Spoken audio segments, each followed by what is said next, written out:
Sir ఈ government పరిపాలన ఎలా ఉంది సార్? ఈ 9 నెలల పరిపాలన నారా చంద్రబాబు నాయుడు గారు ప్రమాణ స్వీకారం చేసి 9 నెలలైంది.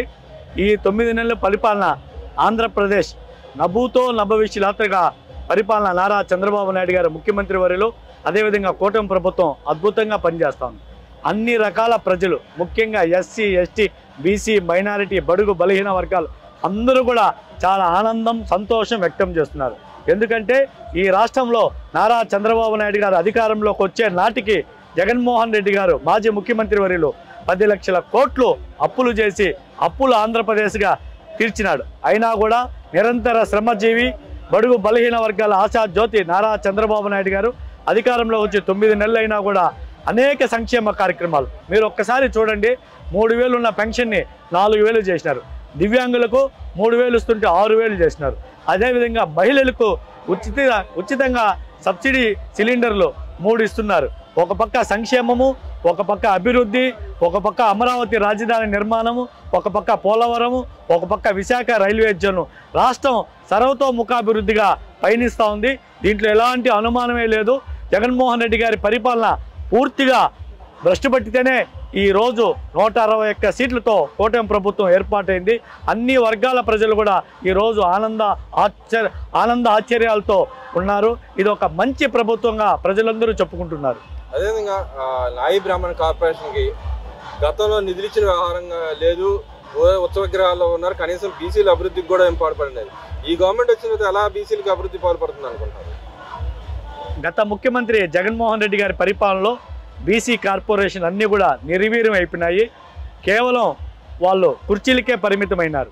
ఇప్పుడు నారా చంద్రబాబు నాయుడు గారు ముఖ్యమంత్రి అయిన తర్వాత బడ్జెట్లో మీరు ఒకవేళ చూస్తే 47,000 కోట్లు పైచిలకు ఈరోజు బడ్జెట్లో బీసీలకు నిధులు కేటాయించడం జరిగింది. అదేవిధంగా నాయి బ్రాహ్మణ సోదరులకు కూడా మన బడ్జెట్లో ఉచిత విద్యుత్ 200 యూనిట్లకు 150 కోట్లు కేటాయించడం ప్రకటించడం జరిగింది. అదేవిధంగా రాష్ట్రంలో అన్ని దేవాలయాల్లో పాలక మండలి సభ్యులుగా నాయి బ్రాహ్మణులకు అవకాశం కల్పిస్తామన్నారు. అదేవిధంగా దేవాలయాల్లో పనిచేసే నాయి బ్రాహ్మణులకు ఈరోజు 15,000 ఉంటే 25,000 వేతనం చేసినారు.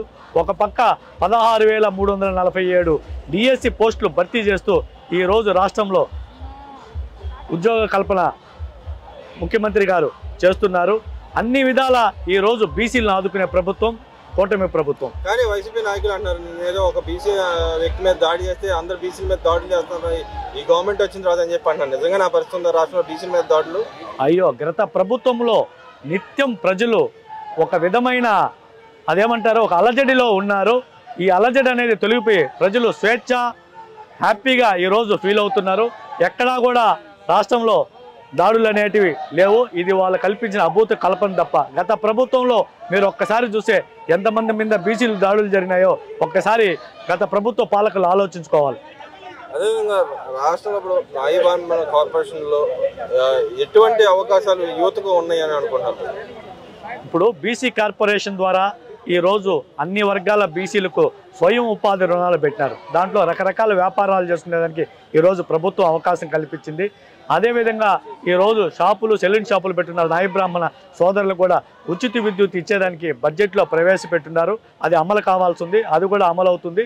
అదేవిధంగా ఆదరణ పథకం ఏదైతే చేతి వృత్తులు, కుల వృత్తులు ఉన్నారో వాళ్ళందరినీ కూడా ఈరోజు పేదరికం లేని సమాజంగా మంచి పనిముట్లు ఇచ్చి వాళ్ళని సమాజంలో పైకి తీసుకురావాలని నారా చంద్రబాబు నాయుడు గారు ఆదరణ పథకానికి 1000 కోట్లు బడ్జెట్ కేటాయించడం జరిగింది. అదేవిధంగా నిన్న P4 కార్యక్రమం ఒకటి ఇనాగరేషన్ చేశారు. దానివల్ల యువతకి ఎలా ఉపయోగం ఉందండి అంటారు? తప్పకుండా నారా చంద్రబాబు నాయుడు గారు దీర్ఘకాలంగా ఆలోచించే ముఖ్యమంత్రి వర్యులు. ఆయన భవిష్యత్తును కూడా ఆలోచింపజేసి ఈరోజు పేదరికంలో ఉండే వాళ్ళని, ఎవరైతే ధనవంతులు, ఎంటర్ప్రైనర్సు, ఈరోజు పారిశ్రామికవేత్తలు, బడా పెట్టుబడిదారులు ఉన్నారో వాళ్ళందరూ కూడా నారా చంద్రబాబు నాయుడు గౌరవ ముఖ్యమంత్రి వారు పిలుపునివ్వడం జరిగింది. ఈ P4 కార్యక్రమం ద్వారా ఎవరైతే పెద్ద స్థాయిలో ఉన్నత వర్గాలకు చెందిన వాళ్ళు ఉన్నారో వాళ్ళందరూ కూడా కింద స్థాయిలో ఉండే పేదలను ఆదుకొని వాళ్ళు కూడా పైకి తేవాలని ఒక సదుద్దేశంతో నారా చంద్రబాబు నాయుడు గారు పిలుపునివ్వడం జరిగింది. అది తప్పకుండా P4 విధానం పేద ప్రజలందరికీ ఉపయోగపడుతుంది. అంటే ఇక్కడ ఆ P4 పేరు చెప్పి సంక్షేమ పథకాలు ఇవ్వకుండా ఎగ్గొట్టడానికి ప్రయత్నం చేస్తుంది గవర్నమెంట్ అని చెప్పి అంటారు. నిజంగా ఆ పరిస్థితి ఉందా? ఎటువంటి ఆ పరిస్థితే లేదు. ఈరోజు నారా చంద్రబాబు నాయుడు గారు ఏదైతే మేనిఫెస్టోలో పెట్టినారో అవన్నీ ఇస్తున్నారు. అద్భుతమైన అనేక సంక్షేమ కార్యక్రమాలు పెట్టిందే తెలుగుదేశం ప్రభుత్వం. సంక్షేమ కార్యక్రమాలకే ఆద్యమైన పార్టీ తెలుగుదేశం పార్టీ. తెలుగుదేశం పార్టీతోనే సంక్షేమ కార్యక్రమాలు మొదలైనాయి, ఎటువంటి సందేహం లేదు. ఇప్పుడే అనేక సంక్షేమ కార్యక్రమాలు జరుగుతున్నాయి. త్వరలో కూడా తల్లికి వందనం అద్భుతమైన కార్యక్రమం నారా చంద్రబాబు నాయుడు గారు ప్రారంభిస్తున్నారు. అదేవిధంగా ఆదరణ పథకం కూడా త్వరలో ప్రారంభిస్తున్నారు. అదేవిధంగా ఉపాధ్యాయ పోస్టులు కూడా త్వరలో నోటిఫికేషన్ రాబోతా ఉంది. మహిళలకు గ్యాస్ సిలిండర్లు ఇచ్చినారు, ఒక పక్క సామాజిక పెన్షన్లు ఇస్తున్నారు.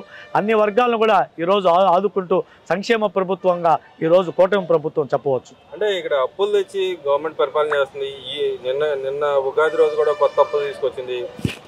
నేనుండగా అప్పులు తెచ్చాను, నా మీద అబండాలు వేశారు. వీళ్ళు చేస్తుంది కూడా అదే, మోసం చేసే వచ్చారు, మోసం చేస్తూనే ఉన్నారు. ఇంకా ఎవరికైనా సంక్షేమ పథకాలు రావట్లేదు అనే విధంగా మాట్లాడుతున్నారు. దాన్ని ఎలా చూస్తారు? అట్లేం లేదండి. గత ప్రభుత్వమే 10 లక్షల కోట్లు అప్పు చేసింది.